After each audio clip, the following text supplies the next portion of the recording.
used to be petrified of speaking, like wondering, oh my God, this could go wrong. What if this goes wrong? What if you forget your lines? And I remember this one time in 2014, we were in Bangkok and we had been invited to speak at a conference and the talk was only 7 minutes. In my head, it was like it was 7 hours long, how much I was prepping for it.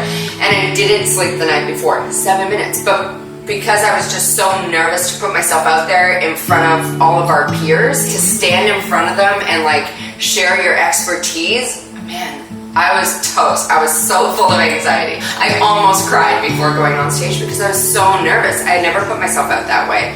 Even though I have a background in like TV and modeling and all that kind of stuff, to stand on a stage and share your expertise, like it gripped me with fear.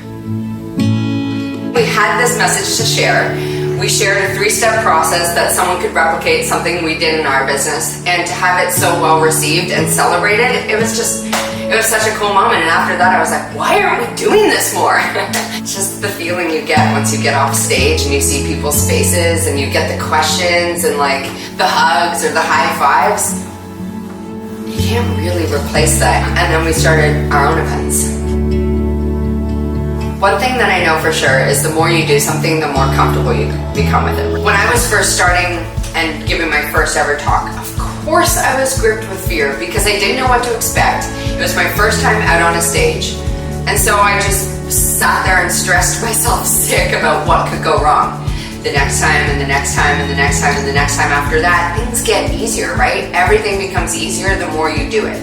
So whether for you that is like having your first talk in front of your friends who really, like I would think that that's who you're most nervous of doing your talk in front of because you're like, oh my God, I don't want to do it in front of my friends. But that will zap any fears so fast for you, right? And then getting in front of a group of strangers who don't really know you, don't really know what to expect, don't know what to expect from your talk, feels a lot easier once you've already put yourself out there in front of the people who know you best. And the more you do it, the easier it's going to get. The more eloquent you're going to be. The less you're going to stress about your forgetting your lines.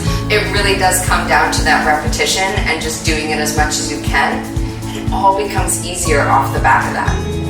Screw the 9 to 5 is for anyone who is unsatisfied in their 9 to 5 job and they want to call the shots in their own life. They want to do something that kind of goes against the grain, forge their own path, go against the rules. The biggest advantage of just really upping my speaking and communication game is that it's allowed us to build our audience in such a huge way. Not only that, but I feel like it builds so much trust because people get to hear you, they get to know you a bit more, they realize that you're not just sitting there trying to sell a message, you're just there sharing your story and your perspective and your theories and your thoughts. That, I think, has had the biggest impact. It just allows me to get in front of audiences who are aligned with what we have to say and sell. And that's how you grow your business.